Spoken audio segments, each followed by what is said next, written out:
ഈ പ്രാവശ്യം എനിക്ക് കല്യാണം ഒന്ന് ശരിയായി കിട്ടിയാൽ മതിയോ. എന്ത് ചെയ്യാനാ, നമ്മള് കൊറേ പെണ്ണുങ്ങളെ പോയി കണ്ടിട്ടില്ല, അതൊന്നും ശരിയായില്ലല്ലോ. വീടെത്താനായോ? ഇതാ തോന്നുന്നു വീട്, നമുക്കൊന്ന് കേറി ചോദിച്ചു നോക്കാം.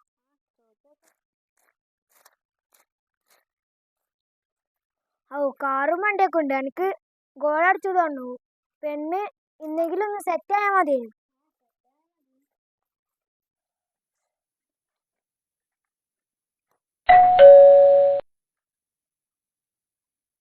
അയാള് ഉറങ്ങാണ് തോന്നുന്നു. കാറ് സ്കൂട്ടി ഒക്കെ കാണുന്നുണ്ടല്ലോ, ഇവിടെ ഉണ്ടാകും.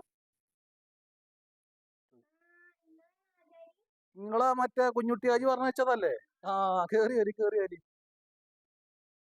മൂപ്പര് ഫോൺ വിളിച്ചു പറഞ്ഞു എന്നോട് 2 കുട്ടികളെ പറഞ്ഞു വിടുന്നുണ്ട്.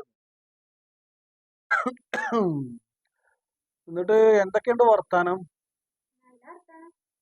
സുഖല്ലേ? ഇതിലിപ്പോ ചെറുക്കനിപ്പോ എന്താണ് ജോലി ഒന്നും പറഞ്ഞില്ലല്ലോ. ഞങ്ങള് ആചാര്യക്ക് വിളിച്ചപ്പോ ആചാര് ജോലിനെ കുറിച്ചൊന്നും സംസാരിച്ചിട്ടില്ല. ഒക്കെ ബ്രോക്കർ സംസാരിക്കുന്നാണല്ലോ പറഞ്ഞത്. ചെറുക്കന്റെ പഠിപ്പൊക്കെ കഴിഞ്ഞിക്കണേ. ഇപ്പൊ പഠിപ്പ് കഴിഞ്ഞ് മൊബൈലിലാണ് പണി. മൊബൈലുമേ അവർക്ക് പണിയില്ലേ? ഇന്നത്തെ ഇപ്പൊ ഇത്രത്തോനെ പണിയോ മൊബൈലുമേ?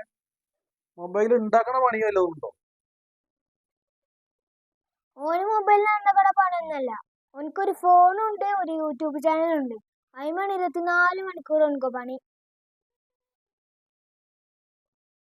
മൊബൈൽ യൂട്യൂബിലാണ് ഓനക്ക് പണിയില്ലേ? അത് ശരി. ആ വിളിച്ച ആള് എന്നോട് പറഞ്ഞത് ഭയങ്കര പൈസയും നല്ല ശമ്പളമല്ല ജോലിയൊക്കെ ഉണ്ടെന്നാണല്ലോ പറഞ്ഞത്. അതല്ലേ ഞാൻ ധൈര്യത്തോടെ ഇങ്ങോട്ട് പറഞ്ഞുവിടാൻ പറഞ്ഞത്. ശമ്പളം ഉണ്ടോ എനിക്ക്? യൂട്യൂബിൽ നിന്ന് ശമ്പളം കിട്ടുന്നുണ്ട്. ഓൾക്ക് ജീവിക്കാൻ അതൊക്കെ ധാരാളം. ഏതായാലും നിങ്ങൾ ഇവിടെ ഇരിക്കും, ഞാനേ വെള്ളം എടുത്ത് തരട്ടെ.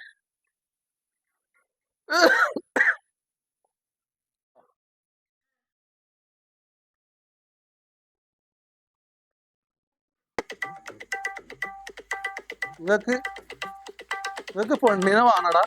നിങ്ങൾക്ക് യൂട്യൂബ് ചാനലും കൊണ്ട് നടക്കവന്.